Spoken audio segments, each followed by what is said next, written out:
Straight from the doctor. Good, how are you?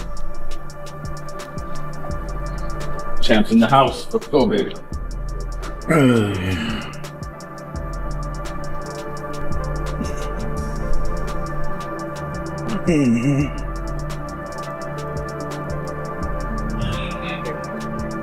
What? 30 seconds. There you go. What a beautiful left hook. I like the way you prepared before. Just like that, Mike. Yeah. Just one. Exactly. How can I touch you? Explode body shots. Beautiful. He can find you. He cannot find you. Very loose. Just like that. Beautiful. Eyes on him. You can't hit with your arm. Beautiful cross. 15 seconds. Slow. Good. Beautiful combination, Mike. Your head after your last one. Tyson's training clips don't come across as mere nostalgia. They resemble a heavyweight force being reconstructed in real time, suggesting intensity and purpose rather than just a trip down memory lane. Now you hit. You got it, Bill? Oh, shit.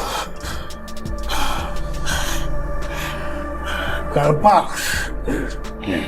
Stay hydrated. You gotta stay hydrated. You gotta stay hydrated. One box more round. You got a box round. You're done Friday. Stay eat for Friday, man. Huh? You know you can do 10 girls like that. So what's supposed to be doing? You can't. You know you can't. I need boxes. That's my thing. You know, so much shit. That's cool for your head. I need the boxes. That's what I gotta do. I gotta box. One tomorrow. One candle.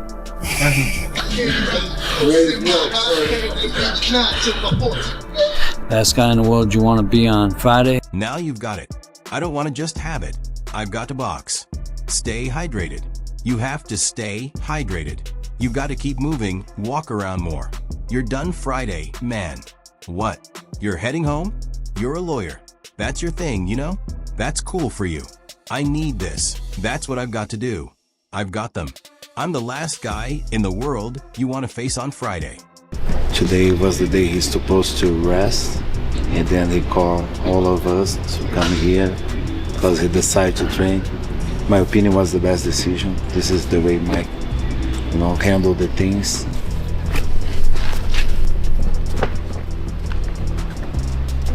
So what, like doing the move?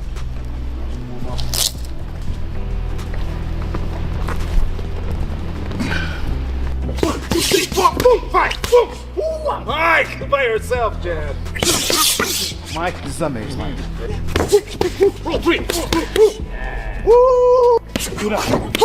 Puta que pariu! Excelente, Mike. Excelente. We're good, Mike. Excellent excellence.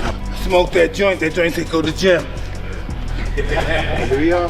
Yeah, you know? Here we are. He's devastating, man. 5, 4, 3, 2, and 1. Ding, ding, ding. The level of the game invents itself. People that participated add to it. Floyd Mayweather Jr. may be known for his flawless record and reputation as a defensive mastermind, but Mike Tyson brings a legacy built on 44 knockouts, a psychological edge that's impossible to overlook. That level of power goes beyond physical strength. It creates intimidation long before the opening bell, shaping the mindset of an opponent before a single punch is even thrown. Distance. Nice distance. Hey, bro. Nice one, Mike. Nice one, Mike. Bro. Nice one, Mike. 5. 6. More, Mike. To the side. You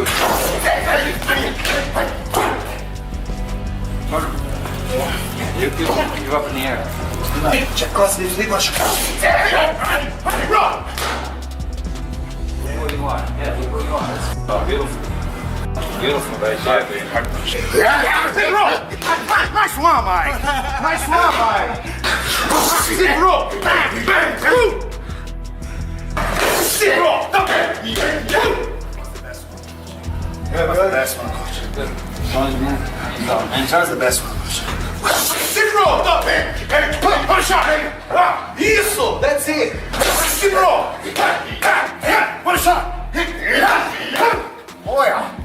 The contrast feels almost cinematic. Floyd Mayweather Jr., the master of movement, a true ring general who relies on precision and angles, stands in sharp opposition to Mike Tyson, the relentless pressure fighter who excels at closing the distance and unleashing compact, explosive shots.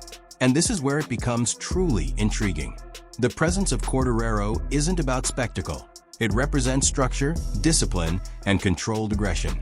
At Mike's age, success depends less on constant output and more on sharp timing, calculated intent, and making every movement count. Different. I've worked with some very exceptional athletes throughout my life, and they're all remarkable in their own way, but Mike's just a whole different animal. What we doing? Do one more set. Let's get 12 reps. It's the heaviest we've gone on this. So just focus on perfect form for 12 reps. 233 today, contact for 230. 12 is all we need. I'm over the 225, 228 up. Lean mean. Big Lean chest. mean. 1, there we go. 2, 3, 4, good work. 8, 4 more. 9, 10, 2 more, Mike. 11 and 12. Work, Love it. Easy, First time easy. we've done that. It was easy. Yeah, it was. People will call it a money grab, no doubt. But training camps don't operate with this level of intensity for something that feels like a casual exhibition. When legends prepare this seriously, pride begins to outweigh promotion. At that point, it's no longer just about a payday. It becomes about identity, legacy, and the unsettling possibility that one perfectly timed right hand from a motivated Mike Tyson could still flip the entire narrative in a matter of seconds. Only 12, that's all we want. To the middle. 1, 2, 3, A little slow in the window. 4. There we go. 9, one more. And slow. 10. No problem. Great set. Best set yet. Final round. Last one. Nice and strong. 30 times. Let you go. 1, 2. Here we go. 3, 4. Nice. 5. Yes, sir. 6, 7. Strong. 8. Strong. 9. Got this. Let's go. 2, 3, 4, 5, 6, 7. Let's go. 8, 9. One more. Yeah. Nice work. That intimidating Tyson training aura we just discussed suddenly collides with Evander Holyfield's calm, almost understated reaction. And honestly, that contrast is compelling. Holyfield isn't shouting about dominance. He's quietly pointing out the obvious factor: size. When he casually says, "It's kind of different size-wise," it feels like the most polite way possible to describe a heavyweight puncher standing opposite a defensive welterweight mastermind. There's no drama in his tone, just realism. Mike Tyson is naturally the bigger man. And in boxing terms, mass combined with power always creates tension, regardless of the era. Greatest of all time, Evander Holyfield. Mike Tyson announced he's fighting Floyd Mayweather in 2026. What do you think of that fight overall? Well, kind of different, the size-wise, by, Tyson heavyweight, and I think weatherweight. Right. So it's. Is it a real fight? Do you think? Do you think fans should take it serious? Is it a real fight, Mayweather Tyson? I couldn't think it was real. Because the fact of the matter, he's a lot bigger than guy, so it's, the weight makes a difference. But what really stands out is when he questions whether it even feels like a real fight. That single thought subtly shifts the narrative away from spectacle and toward competitive legitimacy. It's almost as if Evander Holyfield is evaluating the matchup as a fighter first, not as someone swept up in the headlines. At the same time, his tone doesn't dismiss the intrigue. It recognizes the potential mismatch while still respecting the stature of the names involved. That's where the discussion becomes layered. You have Mike Tyson's pressure-driven identity, Floyd Mayweather Jr.'s mastery of survival and precision, and now Holyfield framing everything through straightforward size logic rather than emotion. No theatrics, just experience speaking. And here's the mental twist. Skill can neutralize size, but size only needs one moment to make an impact. By keeping his assessment simple, Holyfield delivers a heavyweight truth in the calmest, most composed way possible. Are you saying you got Tyson? I got Tyson. You got Tyson over Mayweather.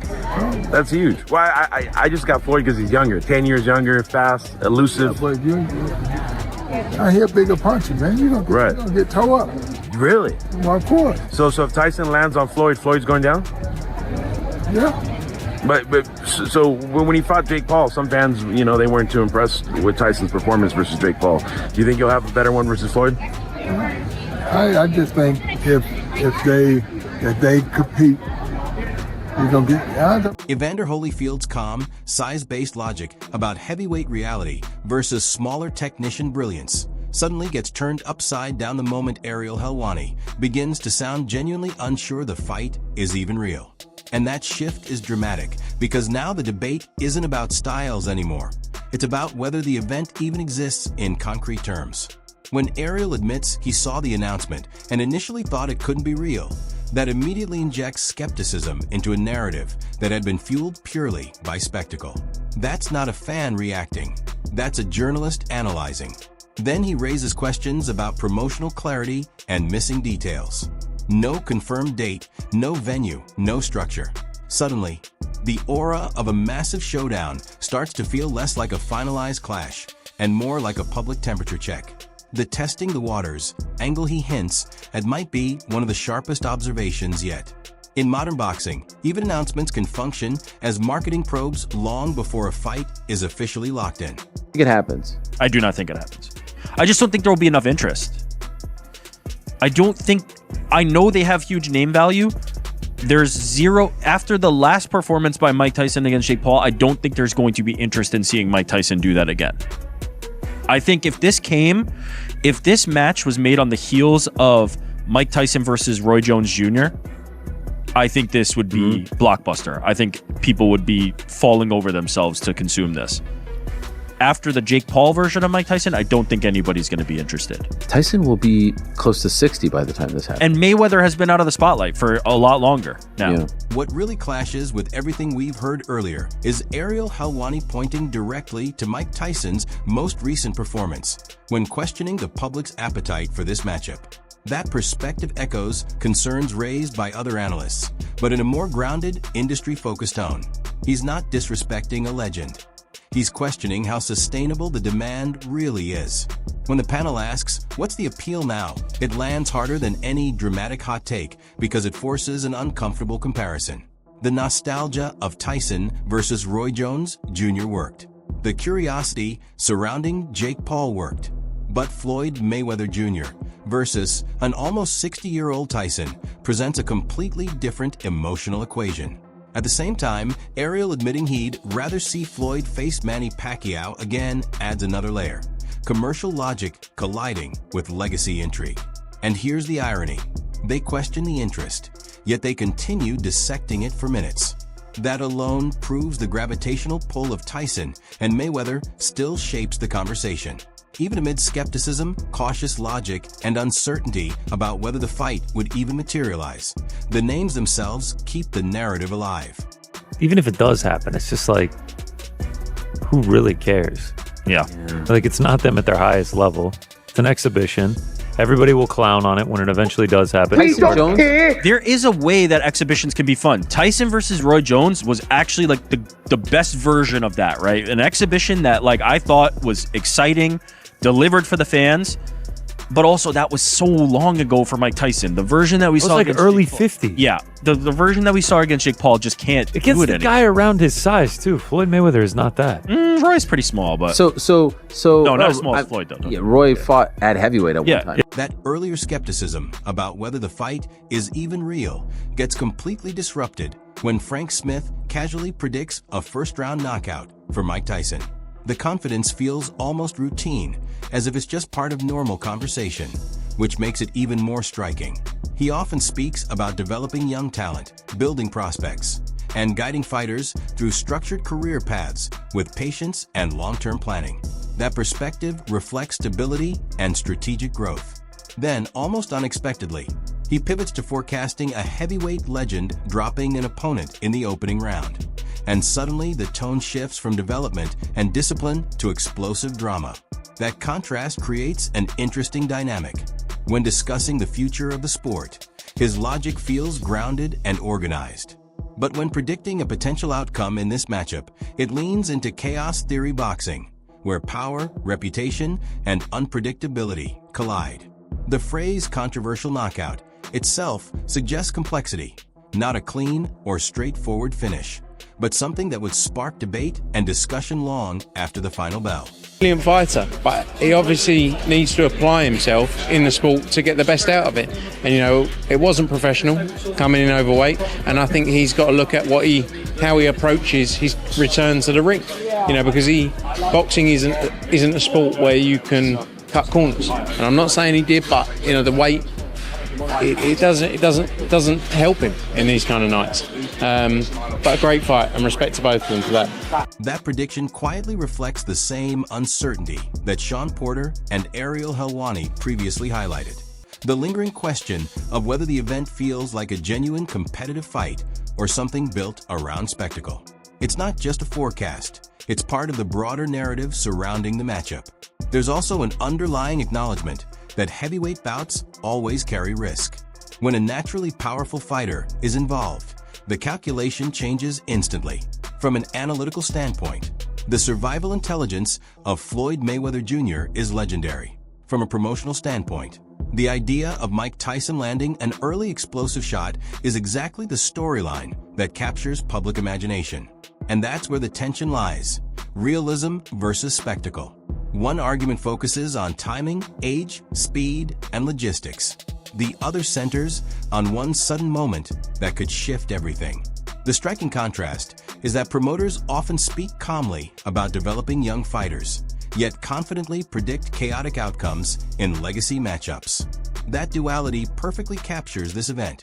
Structured boxing logic on one side, unpredictable legend and drama on the other, with fans standing in the middle, claiming skepticism, but still watching if it unfolds. Mike Roy was super interesting. It was in the, very kind of early stages of the pandemic. Yeah. 8 months in, but, we were still kind of dark and depressed at that point. And like Tyson hadn't fought, it was nostalgic. It was Roy. Okay, so I got the appeal. I got the appeal of Jake because he was so much younger and he's, a novice compared to Tyson. I don't know. Okay, now what's the appeal? After all the training clips, the size-based analysis from Holyfield, the skepticism from journalists, and Frank Smith casually predicting early round drama, the situation feels like a boxing paradox. Logic suggests the matchup is unusual and questionable, but legacy keeps people watching. One moment, the discussion focuses on sparring intensity and professional preparation under trainers like Rafael Cordeiro. The next, people are debating whether the fight will even happen at all. Strangely, both conversations feel justified. Tyson's presence carries natural danger and raw power. Floyd's reputation is built on defensive mastery and elite ring intelligence. Meanwhile, the business side quietly pushes the idea of a massive event regardless of age, weight differences, or competitive balance. That's where the Real clash lies. Myth against mechanics, nostalgia against strategy, spectacle versus sporting purity. All of it unfolding before the opening bell. Fans often analyze these matchups like experts, but end up watching them like spectators.